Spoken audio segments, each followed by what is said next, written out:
नमस्कार प्यारे बच्चों, मैं आज हाई स्कूल की पोएट्री की दूसरी पोएम लेके आया हूँ जिसका नाम है द साम ऑफ लाइफ। और इसको कंपोज किया है एच.डब्ल्यू. लॉन्गफेलो ने।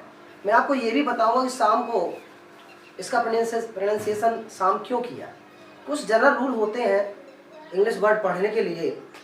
जैसे देखेंगे इसमें ये लिखा हुआ है,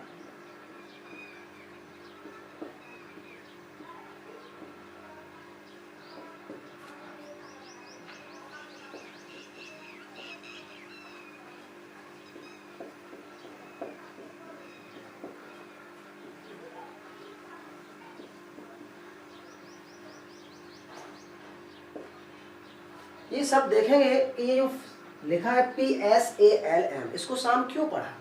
कुछ जनरल रूल होते हैं, सभी में तो हर वर्ड में तो ये एप्लीकेबल नहीं होता रूल, लेकिन ज़्यादातर वर्ड में एप्लीकेबल हो जाता है। ये जो लिखा है PSALM, इसका रूल होता है कि जब हम किसी वर्ड को पढ़ें तो ये देखना पड़ता है स्वर और व्यंजन। तो इसमें हमने देखा कि ये पहला जो वर्ड है ये आपका व्यंजन है, और जब किसी व्यंजन के बाद कोई स्वर ना दिया हो तो जनरली उस व्यंजन को पढ़ा नहीं जाता है। जैसे पी की बात देखेंगे, इसमें कोई वॉवेल नहीं दिया गया है। पी के तुरंत बाद वॉवेल आप सब जानते ही हैं, ये आपके A, E, I, O, U। तो हमने देखा कि पी के बाद कोई वॉवेल नहीं दिया है, इसलिए हम इसको नहीं पढ़ेंगे। और इसके बाद एस के बाद देखेंगे तो यहाँ पर लिखा हुआ SA, यहाँ पे ए वॉवेल दिया हुआ है तो हमने इसको पढ़ा सा। और इसी के बाद फिर से हमने देखा कि एल के बाद कोई वॉवेल नहीं दिया गया, इसलिए हम इसको भी क्या करेंगे, पढ़ेंगे नहीं। एल के बाद कोई वॉवेल नहीं दिया इसलिए हम इसको नहीं पढ़ा। और लास्ट में तो चाहे वो वॉवेल हो चाहे आपका कोई कॉन्सोनेंट हो, उसको पढ़ना ही पड़ता है। उसके बाद वॉवेल दिया हो चाहे ना दिया हो, इसलिए ये बन गया शाम। शाम का मतलब होता है भजन या धर्म गीत या गीत। तो यहाँ पर जो है इस पोएम में कवि ने जीवन का एक धर्म गीत बताया कि वास्तव में जीवन क्या होता है, इसका रियल मीनिंग क्या है जीवन का, हम क्यों पैदा हुए हैं। यहाँ पे कवि ने इस कविता के माध्यम से बहुत शानदार तरीके से वर्णन किया है। इसी के साथ साथ मैं कुछ और बताना चाहता हूँ। इंग्लिश में कुछ पुराने शब्द हैं जो आज हम मॉडर्न इंग्लिश में यूज नहीं कर रहे हैं। जैसे शब्द देखेंगे आप THOU, इसको दाऊ पढ़ते हैं, और इसी प्रकार से वर्ड फिर इसका दी हो जाता है और ये दाई। आज हम जो यू लिखते हैं, यू के स्थान पर पहले हम जो है दाऊ लिखा करते थे। जैसे यू सब्जेक्ट होता है और यू ऑब्जेक्ट होता है, तो इसी प्रकार से दाऊ का जो ऑब्जेक्ट होता है वो दी होता है, और जो पॉजिटिव केस होता है यू का वो होता है योर। तो आज हम जो है दाई के स्थान पर क्या लिखने लगे हैं, योर। ये पुराना वर्ड है, ये यू के फॉर्म है। इसी प्रकार से आज हम जो आर लिखते हैं, पहले जो है आर के स्थान पर आर्ट लिखा करते थे, आर्ट। इस पोएम में आप देखेंगे जो पहला स्टेंजा है उसमें तीसरी लाइन में दिया है डस्ट दाउ आर्ट। तो उसमें जो है आर्ट जो शब्द लिखा हुआ है, आर्ट का मतलब वहां पर आर्ट। और इस पोएम में जो कवि ने इस लाइफ के बारे में बताया है कि लाइफ का रियल मीनिंग क्या है, तो इसके बारे में आपको कुछ समरी बताना चाहता हूं। इसको ध्यान सुने कि जीवन जो है, जीवन कोई सपना नहीं है, जीवन एक वास्तविकता है। हम क्यों पैदा हुए हैं जिंदगी, हमने यहाँ, क्योंकि विलियम शेक्सपियर ने भी कहा है the world is a stage, man and women are the players. ये जो संसार है एक रंगमंच है, और इस दुनिया की जितने भी स्त्री और पुरुष हैं ये सब इसके कलाकार हैं, आर्टिस्ट हैं। इसीलिए हम इस दुनिया में पैदा हुए हैं। हर कोई अपना अपना रोल को प्ले कर रहा है, और हम जो भी रोल प्ले कर रहे हैं उसको शानदार तरीके से प्ले करना चाहिए, तो इस तरह से हम फेमस हो सकते हैं इस दुनिया में। कवि ने कहा है कि जिंदगी में हमें भाग पर डिपेंड नहीं रहना चाहिए। हम जो भी कार्य करें लगन से करें, हार्ट एंड सोल से करें। अगर हम कार्य को लगन से करेंगे तो उस क्षेत्र में हम बहुत ही शानदार तरीके से सफलता प्राप्त करेंगे।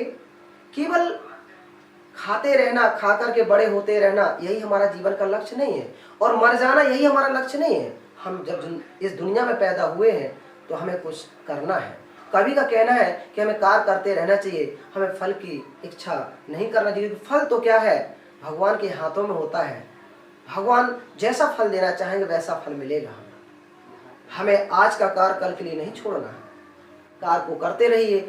जब तक हमारा कोई उद्देश्य नहीं होगा लाइफ में, ये जीवन बेकार है।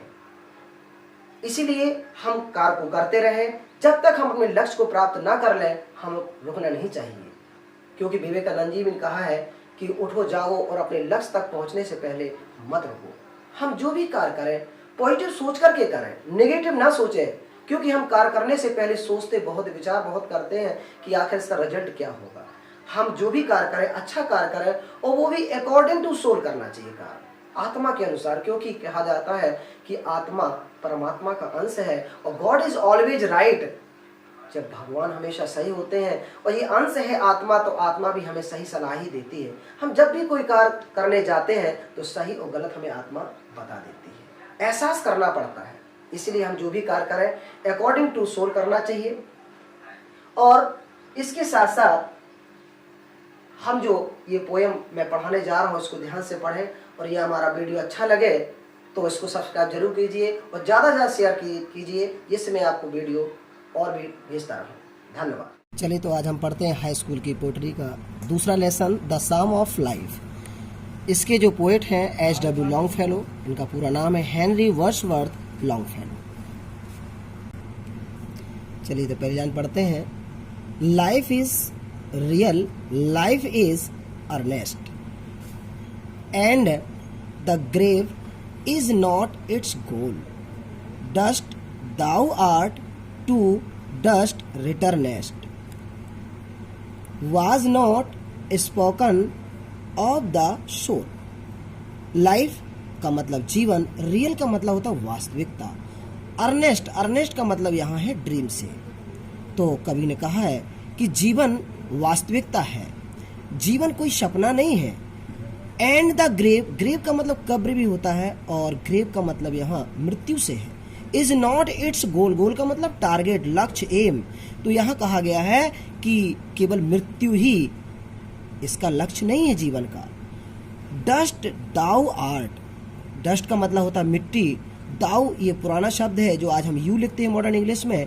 आर्ट, आर्ट का मतलब यहाँ पर आर से मतलब है, ये पुराना शब्द है, पहले आर के स्थान पर आर्ट लिखा करते थे। टू डस्ट रिटर्नेस्ट, और यहाँ रिटर्नेस्ट का मतलब है मिल जाना।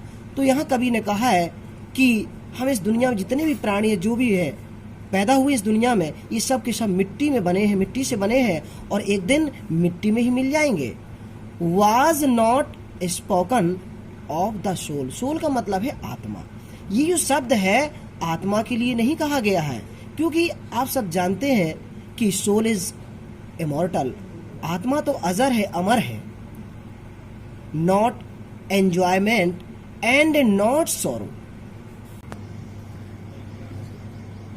जिंदगी कोई मनोरंजन नहीं है, एंड नॉट सॉरो, और ना ही ये कोई दुख है। ऐसा नहीं कि हमेशा हम आनंदित होते रहे, हमेशा खुशियां मनाते रहे, या हम दुखित होने पर दुख दिखाते रहे। इज आवर डेस्टाइंड एंड और वे, और इस तरह से हमें अपने भाग पर डिपेंड नहीं रहना, क्योंकि कहा गया है वर्क इज वर्शिप, कर्म ही पूजा है। हम जो कार्य करते हैं हमें रिजल्ट की चिंता नहीं करना चाहिए, क्योंकि रिजल्ट तो भगवान के हाथों में होता है। बट टू एक्ट, केवल हमें क्या करना है, हमें केवल कार्य करते रहना है। दैट ईच टुमारो, हर प्रत्येक कल के लिए हमें जो भी करना है प्रत्येक कल के लिए करना, और ऐसा कार्य करना है कि फाइंड्स अस फर्दर देन टुडे, कि हम अपने आप को कल आज से बेहतर पाए, आज से अच्छा पाए। फर्दर का मतलब होता है आगे, देन का मतलब होता है से, और ये कंपेयर डिग्री है। फर्दर फार की कंपेयर डिग्री है, इसके बाद ये देन आता है। In the world's broad field of battle, battle field of battle कहलाता है युद्ध क्षेत्र, ब्रॉड का मतलब विस्तृत।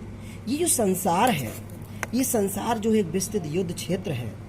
इन द विवॉक ऑफ लाइफ, और इस तरह से ये हमारा एक अस्थायी पड़ाव है। जिस प्रकार से सेना का अस्थायी पड़ाव होता है, इसी प्रकार से हमारा भी अस्थायी पड़ाव है संसार में। Be not like dumb driven cattle, कवि का कहना है कि हमें गूंगे नहीं बनना है, हमें ऐसे पशु नहीं बनना है कि जितना उनको हाँका जाए उतना ही वो कार्य करें। बी अ हीरो, हीरो मतलब नायक, इन अ स्ट्राइक, स्ट्राइक मतलब संघर्ष, इस संघर्ष भरी दुनिया में हमें हीरो बनना है। Let us then be up and doing, और कवि का कहना है कि आओ हम यहाँ पर जागे एंड डूइंग और कार्य करें। With a heart for any fate, still achieving, still pursuing, learn to labour and to wait. Let's आओ हम, बी आपका मतलब है खड़े हो जाओ, जाग जाओ, एंड डूइंग और कार्य करो, with a heart for any fate, जो भी हम कार्य करना चाहते हैं उस कार्य को मन लगा करके करें, हृदय से करें, हार्ट एंड सोल से करें। स्टिल अचीविंग, और हमेशा कार्य करते रहे जब तक हम क्या ना कर ले, अचीव माने प्राप्त करना। स्टिल परसुइंग, परसुइंग मतलब पीछे पीछे चलना, हम कार्य को हमेशा करते रहे जब तक हमारा लक्ष्य प्राप्त ना हो जाए। लर्न टू लेबर, और हम सीखें कि कार्य कैसे किया जाता है। एंड टू वेट, और हम कार्य करने के बाद हम रिजल्ट का इंतजार करें। चलिए तो प्यारे बच्चों, इस पोएम का आप घर में अध्ययन करें और इस चैनल को सब्सक्राइब जरूर करें, और इस तरह से मैं आपको नए नए वीडियो भेजता रहूँगा। Thank you.